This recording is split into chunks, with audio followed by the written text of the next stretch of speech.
Everyone told me Fargo Souls was just an accessories and a fun challenge. They forgot to mention the bosses learn new tricks and the ground itself tries to kill you. Today, I'm starting Fargo Souls from zero with only my vanilla and calamity muscle memory. How hard can it be? Right?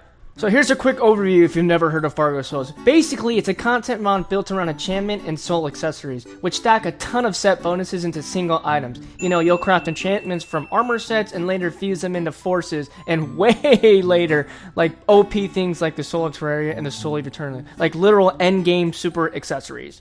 You know, going into this, I sounded pretty confident because, you know, I handled Calamity pretty well and Vanilla, so I thought this was going to be the same, and was I wrong? Oh my god, after watching the video, I got my ass kicked by slimes and the most basic enemies possible, so I knew this was going to be a tough time.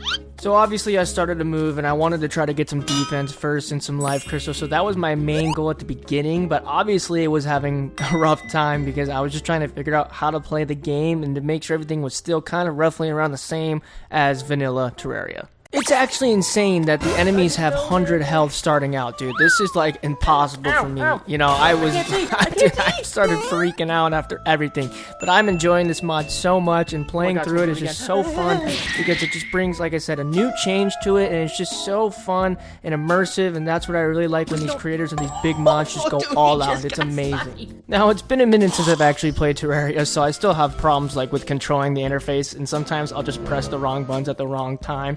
So, you know, hopefully I'll get good with muscle memory down the road and I won't have to make a lot of mistakes. So I just decided to explore left and right to see what my surroundings are and see what we can work with. Start getting some ores and some live crystals. As you can see, that yellow slime just kicked my ass. So obviously I knew this was going to be hard. If I'm dying to slimes like this, I can't imagine what the end game is going to be like.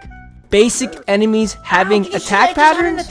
Yeah, you gotta be shitting me. I can't believe I just witnessed that for the first time. This is gonna be very hard. Wow. If I'm dying to demonize, dude, this is just embarrassing. Yeah, that really bugged me. Having to click every single time instead of holding the mouse down for constant damage is one of the things I liked about Calamity and Vanilla. So now I'm gonna have to get accessories in order to see if that's even possible. So obviously my next step was to go get some more ores, so we proceeded to go to the deep part of the caves and see what I can find. Yeah, as you can tell, I had a little bit of trouble trying to get things fixed because I accidentally unplugged my monitor. But anyways, after I saw my screen again, I was jumped by a bunch of enemies that were almost gonna kill me. This is just great. I'm actually loving this because it gives me a challenge, and I really like this new point of view from Terraria. I really like the convenience of these pre-built NPC houses and bridges because that really saves me so much time, because when it comes to building stuff, I suck, first of all, and second, it takes too long and I get really lazy. So having those pre-built houses is like a big clutch, you know, because when you're trying to do other things like prioritize getting ores and life crystals, then you gotta be like, oh, I gotta build a house to get some NPCs in, and it's like, no, it's super boring. You gotta put the walls down, they gotta put torch and table and a chair. It just takes too long. So having that pre-built stuff is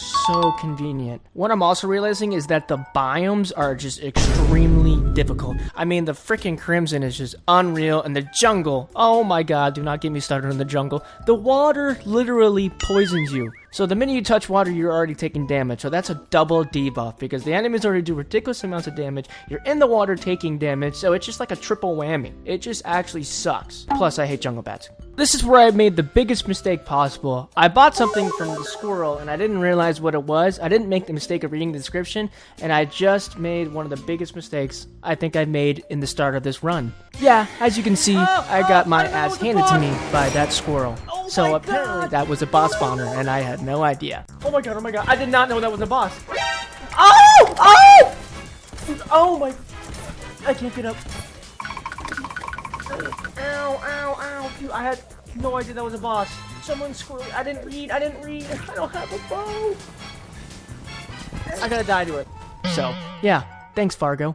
Basically, after I got destroyed by the giant squirrel, I forgot the name, I just wanted to go back and try to get some more ores and just try to see if I can get a full set of armor and maybe a better set of tools. And would you look at that? I found my very first life crystal. That's an extra 20 health, baby. And just like that, boom! Second life crystal acquired. After many deaths and struggling to find veins, I finally got my first piece of armor, which was a not too bad iron helmet. Later down the road, I finally made a full set of armor, and we can just keep going, so let's go. Man, not having any fast mobility in Terraria is like the worst thing you can have. Having no wings, no Hermes boots, no nothing. I mean, besides the pair of socks that I get, it is just like, oh, everything is so slow. You don't get to go fast. It just really kills your brain because you have to like think. You're like, oh, I have to jump and I have to put ropes down. I cannot wait to get wings and faster mobility, which makes me really curious how the movement accessories are going to be in this mod. So at this point, I'm wondering like, okay, I'm tired of fall damage. So I got that gravity potion in that chest, so I'm going to see if we can find a floating island and get a lucky horseshoe.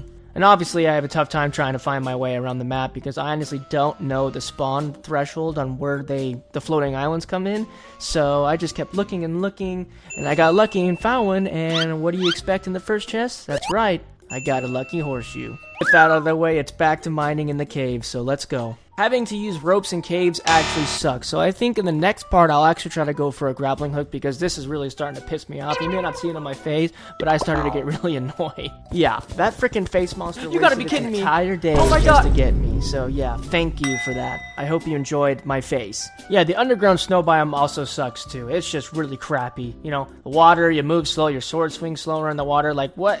This is really hurting my brain. Obviously I had my trouble trying to use the gravity potion because I couldn't keep my finger off the W key, so I kept pressing it and pressing it and pressing it, so yeah, that was fun. Luckily I got that horseshoe, so I didn't have to worry about fall damage because I kind of panicked at that cloud because I thought I didn't have the horseshoe, but I just remembered in the nick of time that I did, so that was good. The thing I'm also noticing is also how cool the buffs that when you get swords are. Like, the sword has like a 20% size boost and like damage and stuff like that. That's really cool. It's the little details that count when it comes to things like this. That's what I really like. The details are just so immaculate and incredible. Anyways, I just keep moving and mining, as you know, trying to get full sets of armor and more life crystals, but obviously they're super difficult to find. The original Terraria has, I think, a higher spawn rate of them compared to Calamity and even Fargo. Like, I just can't find them. It's like impossible. They're like in little nooks and crannies. Luckily, the fairy pointed me to one, but the other one I just found by chance. And no golden chests either. So I don't know what the deal is about, you know, Hermes boots. So right now, I guess we're stuck with the purple sock. I think I'm going to leave that off here. That was an intense episode. This is stressful. This is the hardest thing of Terraria I've ever played, so I'll continue this off in episode 2. So I'll see y'all later. Hope you enjoy this.